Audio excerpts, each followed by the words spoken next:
that when we had our friend New developments in the University City mass shooting. 5 of the survivors are talking right now about what happened on Sunday, so let's listen in.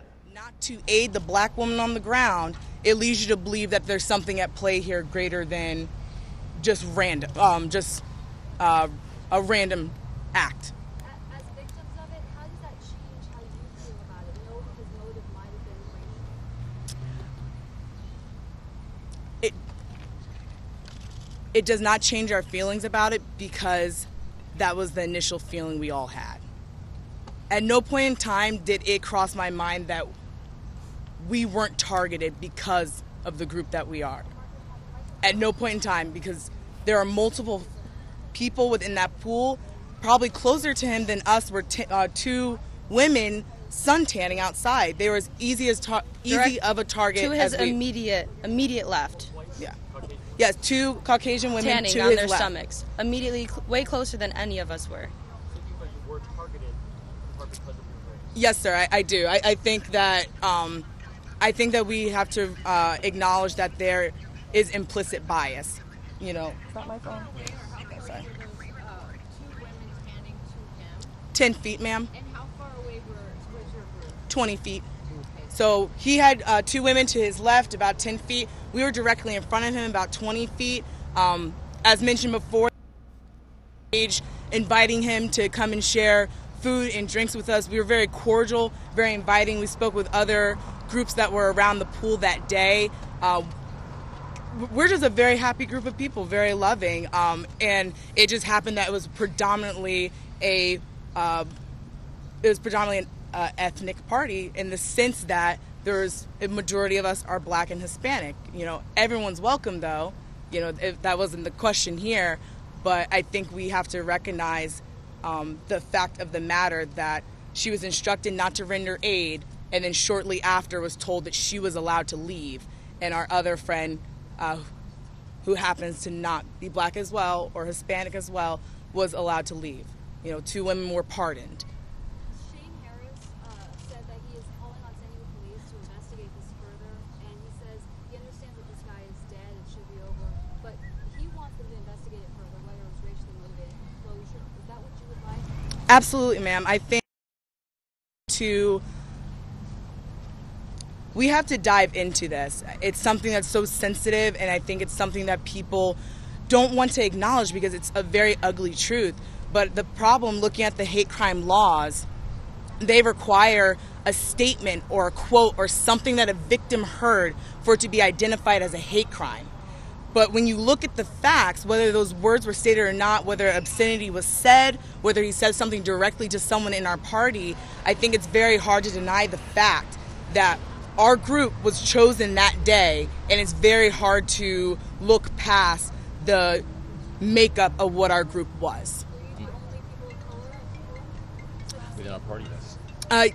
At the scene, I have a video that shows us, everyone at the party, and you can see everything, and you can see the chair where he's sitting at, and I'll share that with you guys after this. But you can clearly see everyone who's with us and who's not. Yeah. Let me address our question. Just setting the scene. Okay. I mean, it's a celebration. You had sung "Happy Birthday," man. And, yes, sir. And he just didn't want to be there physically with you guys, but he's not. Yes, 20 feet away, not speaking. Keon, the birthday boy, when invited him, offered food, offered drink, and in return, you know, was shot multiple times. So it's very hard to understand how that exchange can take place. He can still attack him, and then his girlfriend, you know, of Caucasian descent, standing next to him, was spared. So I think that we should continue to push for this investigation for the victims, for those who were affected, for those who are there, because it's something we do need to talk about. And there are multiple factors at play here, but we need to embrace the fact that this is multifaceted. We can't. Yeah. Personally, I cannot, ma'am. I'm actually going to allow one of the other gentlemen to speak here. Sorry, real quick. And that's all. That's all I have. I'm not here to address Monique Clark. However, I'm here to question about what we're looking for today as far as moving forward. right? This is a very tragic event that happened. We're all here part of this together. That's why we're staying here together. But however, the biggest part for us now is moving forward, recovery, moving forward. And a lot of the statements that we've been seeing over the news have been slightly a lot of misinformation. As far as zero hate crime, like Lauren said, there's other factors that should be taken apart, such as, Sean Harris saying, look, the police should look into this hate crime because there's possible options for that. However, the other portion of it, as far as the victims that were there, including myself, as far as what is being done to help us, as far as that. As far as, okay, they're saying that the victims in the hospital who are physically injured are being tended to. Yes, they're being tended to very well. However, socially, mentally, everyone's been impacted. And they're saying that, the people who live here, there's providing counselors and crisis intervention to help them. However, no one's reached out to us at all. There's been no form of following up with us. They took our information or pictures, yet there's been no follow-up as far as how to help us. Each person will need something after this. And there has been no steps to move forward as far as helping us recover from this. And that's the issue as far as whatever the police chief said, as far as we may not completely agree with each individual stories, but however, painting a picture that, there's no hate crime, the police responded like that, it was handled well, sweep it on the rug, move on, that's what we're not okay with, because the police did not respond to our liking at all. And that's why I was detained, because I was trying to get them to move faster and move more rapidly. And the sergeant didn't like me being very vocal in their scene. And I said, my friends are here dying. We need help. We need to come quicker. Nobody was here yet. Ambulance is going the wrong way. And I'm saying, come this way.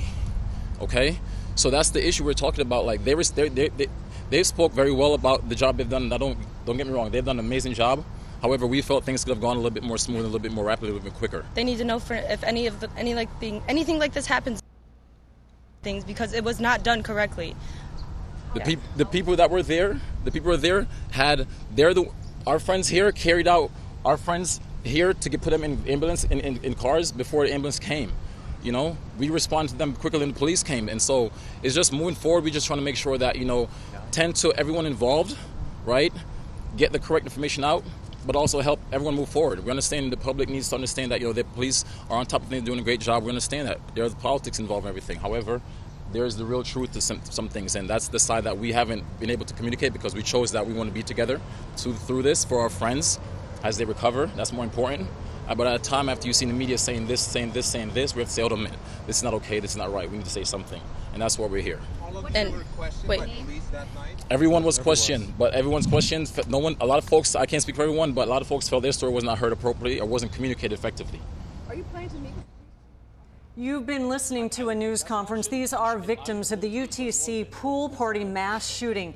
And they held a news conference this afternoon. As you've been hearing, they feel they may have been targeted for their race. They want an investigation whether this was a hate crime. Certainly implying that this might have been, it needs to be investigated as a hate crime, saying that their group was targeted because they are people of color. All right, let's go to Brian Schlonsky. We've got a crew there right now monitoring this. They'll continue to follow this story, and we'll have more in this newscast. But for right now, let's go to Brian Schlonsky in the Live Center. Brian. Yeah, Kim and Steve, as you guys were listening to that statement from victims who were there that day, we got a statement here into the 10 News Live Center. This from the San Diego County gun owners. I want to read you part of this. This is in response to that mass shooting. At the beginning here, they say that they're deeply saddened by the horrific and senseless acts of violence committed against those innocent people. Further down, they say that they've noticed a detail that never have they ever heard of a horrific attack like this and thought that it was a good idea that the victims were unarmed. They go on to say that this is why they fight so hard for this cause,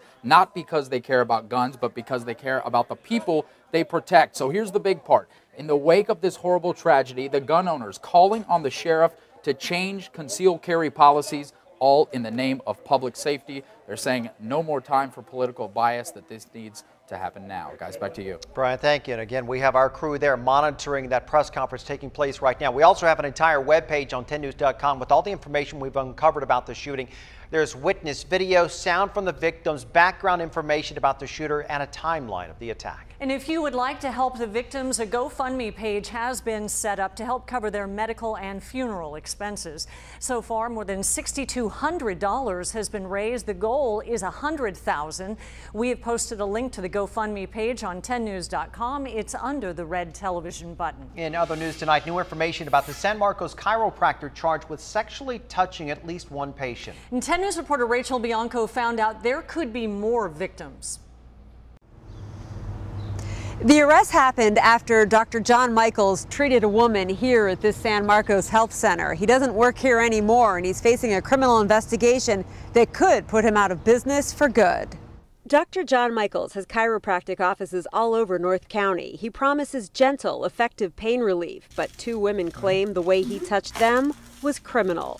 Detectives say it happened while Michaels was seeing patients here at the North County Health Services Center. A woman says she came here in March for an adjustment. She says during the exam, Michaels massaged her breasts. Michaels also owns Michaels Family Chiropractic in San Marcos. The office is on the 4th floor of this executive building. A security guard wouldn't let us past the lobby. Deputies arrested Michaels here last week. Since then, investigators say a second woman came forward saying she was also inappropriately touched. Trouble for the doctor began back in 2015. A woman from North County Health Center saying she was also touched in a sexual manner. She reported the incident to the state chiropractic board, not law enforcement. A spokeswoman says the board can't comment on any pending investigations or complaints. Michaels has been licensed in California since 2004. We couldn't find a criminal record for him or any past disciplinary action with the state. Many of his patients give him 5 stars on Yelp. Michaels is charged with misdemeanor sexual battery. I reached him over the phone and he told me no comment. In San Marcos, Rachel Bianco, 10 News. Results pouring in from San Diego schools tested for poisonous water. The sample is showing there is lead in children's water, and only on 10 News. A couple comes home to a big surprise. A locked door open, items missing. The clues that could help solve a series of frustrating crimes. Coming up, breaking news, President Trump's new effort to repeal and replace Obamacare. Will it be defeated again? We're live on the Hill. The rage on a passenger flight, the all-out brawl, and Jimmy Kimmel and his very personal reveal about his newborn son. Coming up. Only on 10 News. It's scary. I mean, what you think about, the first thing I think about is that, wait, is that person in the house too?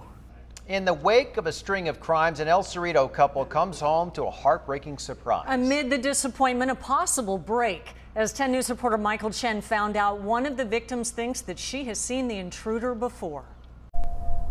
You need only spend a few moments here. It's really beautiful to get a feel for this El Cerrito neighborhood. It's more on the quiet side. A quiet, interrupted Monday evening when Abby Yamamoto and her husband returned home. Really shocked, like eyes widening. From an overnight trip. We drove in, and the first thing I noticed was that the door was open. A locked door jimmied open. To her right, her bikes, but not all of them. They were right here. One was here, and the other one was kind of leaning against that. 2 road bikes, one worth some $700.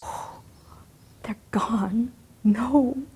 A sinking feeling because Yamamoto had just signed up. Represented like what, I was gonna get back into. For her first triathlon in several years. A piece of myself that I had lost a little bit of. Instead, she found... It's scary. Her home disturbed. Another eerie discovery, the back door to the house, which was locked, was unlocked, but nothing was missing from the house. The break-in adding to the anxiety in the area. On crimemapping.com, we found dozens of recent incidents, from thefts and car break-ins to burglaries. One homeowner writing this email to police asking for more patrols. Detectives now looking at a lead. I thought, this guy's checking us out. In the past weeks, Yamamoto has twice seen a gray-haired man outside her home looking at her window. A clue she hopes will help track down an intruder. I like to feel like my space is my own and that no one can intrude upon it. Michael Chen, 10 News. There's a feeling of security when you think that, and Yamamoto says during one of the sightings, the mystery man was driving a red van. Police say they have briefed the Mid-City Division on the crimes, but they won't say what, if any, measures they plan to take. We have new information in San Diego Unified's lead testing. 36 more results are in, and none of them have water with enough lead to require further action. The federal threshold is 15 parts per billion. That's about the same as 15 drops in an Olympic-sized swimming pool, and the standard the San Diego Unified is using to deem the school safe. It's much higher than the state's limit of 0.2 parts per billion, and they tested about 36 different schools. 8 of them here in San Diego Unified didn't fare too well. McKinley Elementary is one of them. 12.9 parts per billion was their limit right there. Clay Elementary with 10.5 parts per billion. Gage Elementary School with 10.1 parts per billion, and Ballard Center with 10 parts per billion. We've got a link to the full list of those test results on our website at 10news.com. A crime alert. The search is on for the thief who stole wedding and birthday gifts out of a South Bay woman's car. This happened about 2:30 at the Otay Ranch Mall. Maria Reyes got back to her SUV on Saturday only to find the windows shattered, the gifts that she had just bought stolen. It was a nice, beautiful unicorn for a little girl. And the other one was a gift, $50 gift card. Reyes says that she filed a police report. We checked the parking lot. There are security cameras that officers can use to identify the thief.